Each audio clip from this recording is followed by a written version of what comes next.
Our councillor Praveen Kumar was attacked. His hand is bleeding. His shirt has been torn. Right now, violence is going on inside the house.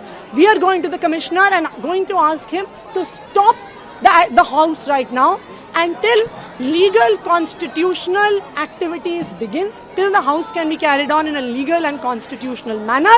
Till then, the house should be suspended. What norms were flouted, ma'am? तो आप सुन रहे थे आतिशी मरदाना को, जो कि कह रही थी कि आम आदमी पार्टी और उसके जो नेता हैं वो फिलहाल कमिश्नर के पास जा रहे हैं ताकि इस गतिरोध को खत्म करने के लिए फिलहाल सदन की कार्यवाही रोकी जाए, और जब तक हाउस ऑर्डर में नहीं हो जाता, जब तक कि व्यवस्था कायम नहीं हो जाती, तब तक इस प्रक्रिया को रोक दिया जाए। हंगामे की तस्वीरें लगातार दिल्ली के सिविक सेंटर से आ रही हैं, जहां पर आज मेयर का चुनाव होना था, लेकिन मेयर के चुनाव से पहले ही आम आदमी पार्टी और बीजेपी के जो तमाम पार्षद निर्वाचित हुए थे 7 दिसंबर के फैसले के बाद, ये आज का दिन बहुत महत्वपूर्ण था क्योंकि दिल्ली के मेयर का चुनाव होना है, और ऐसे में ये टकराव की स्थितियां फिलहाल नजर आ रही हैं। सिविक सेंटर से हम सीधे रुख करेंगे, मेरे सहयोगी प्रफुल्ल श्रीवास्तव भी हमारे साथ जुड़ गए हैं। प्रफुल्ल, यहां पर कुछ देर पहले मार्शल अंदर बुलाए गए थे, हाउस को ऑर्डर में करने की जो तमाम कोशिशें चल रही थी, लेकिन उसके बावजूद भी लग रहा है कि टकराव इस समय खत्म नहीं हो रहा है बल्कि बढ़ता चला जा रहा है। बिल्कुल, देखिए टकराव खत्म होने का नाम नहीं ले रहा है। जहां आम आदमी पार्टी कह रही है कि जो मनोनीत पार्षद हैं उनको शपथ नहीं दिलाई चाहिए, पहले जो चुने हुए पार्षद हैं, जो 250 चुने हुए पार्षद आए हैं सभी पार्टियों के, उनको पहले शपथ दिलाई जाए और उसके बाद एल्डरमैन यानी जो मनोनीत पार्षद है उसको लेकर लगातार आम आदमी पार्टी विरोध भी कर रही है कि उपराज्यपाल ने अपने मन से जिसको चाहा उसको बनाया। आम आदमी पार्टी सरकार से नहीं पूछा इस बारे में, और इसको लेकर विरोध था, और इसी को लेकर से ही कार्रवाई शुरू हुई।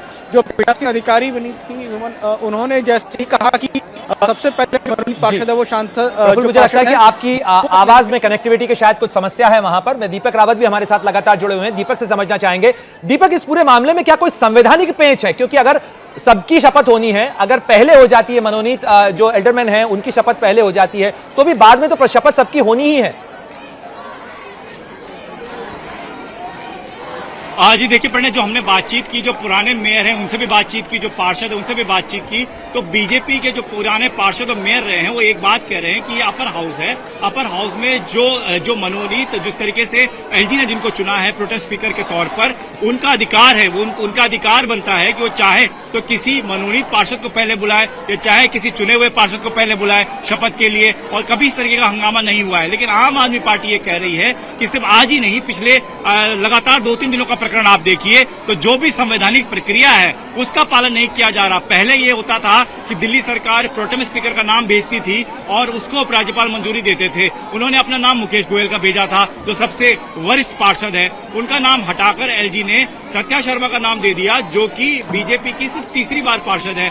यह पहली बात तो उन्होंने इस पे आपत्ति जताई। दूसरी बात ये कहा गया कि उपराज्यपाल ने जो 10 मनोनीत पार्षद चुने जाते हैं वो ये ध्यान रखा जाता है कि इसमें सरकार का भी टेक हो, दिल्ली सरकार का टेक हो, उसमें आम आदमी पार्टी के पार्षदों को भी जगह देनी चाहिए थी। उनकी संख्या बड़ी है, लेकिन 10 के 10 जो पार्षद चुने गए मनोनीत वो सभी बीजेपी से चुने गए, उसमें आम आदमी पार्टी के नहीं चुना गया। तो ये लगातार इसको लेकर अरविंद केजरीवाल भी चिट्ठी लिख चुके हैं, मनीष सिसोदिया भी चिट्ठी लिख चुके हैं, आम आदमी पार्टी लगातार आरोप लगा रही है। अब कांग्रेस ने वॉकआउट करने की जो घोषणा की थी इस पूरी चुनावी प्रक्रिया में, इसको लेकर भी आम आदमी पार्टी ने आरोप लगाया कि कांग्रेस को वॉकआउट करने के लिए बीजेपी ने कहा ताकि हज कमेटी का चेयरमैन उनकी पार्षद को बना दिया जाए।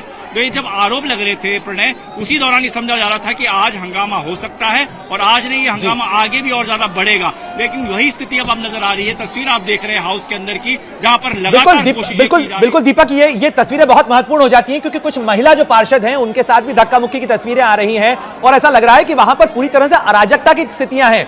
महिला पार्षद जो हैं उन्हें भी घेर लिया गया है, जिस तरीके की धक्का मुक्की वहां पर हो रही है, क्या इसे रोकने वाला वहां पर कोई भी नहीं है इस समय? जी देखिए, लगातार जिस तरीके से मैंने पहले बताया कि जो अधिकारी होते हैं वो समझाने की कोशिश कर रहे हैं, जो मार्शल होते हैं उनको भी बोला गया कि पार्षदों को जगह पर बैठाएं। जो प्रोटेम स्पीकर जिनको बनाया गया है सत्या शर्मा, वो भी लगातार कोशिश कर रही हैं कि हाउस को चलने दीजिए, पहला दिन है, शपथ तो कम से कम हो जाने दीजिए, फिर आगे की प्रक्रिया होगी। तो जैसा कि मैंने बताया कि 11 बजे का समय था, 11 बजे हाउस शुरू होना था, 11 बजे हाउस शुरू भी हुआ। सबसे पहले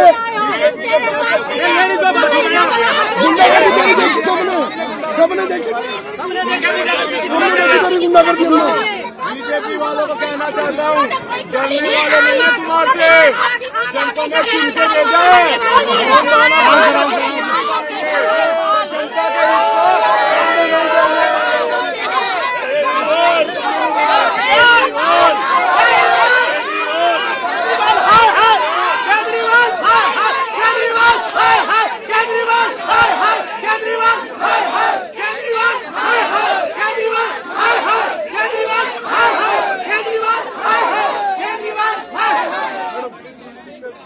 तस्वीरें हम आपको बता रहे हैं किस तरीके से सदन के अंदर भी हंगामा चल रहा है, साथ ही सदन के बाहर निकलकर भी जो तमाम पार्षद हैं वो लगातार नारेबाजी कर रहे हैं। जरा देखिए दो तस्वीरें और कोशिश करिए समझने की कि किस तरीके का हंगामा इस समय मेयर के चुनाव को लेकर देश की राजधानी दिल्ली में चल रहा है।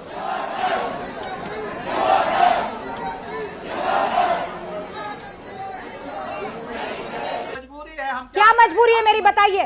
मैं अभी आपको बताती हूँ कि मैंने ओए होए होए होए होए, नमकीन के चटकारे लेते हुए टकटकी मार के डिबेट शो को पॉज रिपीट कर कर के देख रहे हैं जोगिंदर जी। इनकी तरह आप भी देखें अपनी फेवरेट डिबेट्स को रिपीट कर और डाउनलोड कीजिए एबीपी लाइव ऐप अपने स्मार्ट टीवी पर।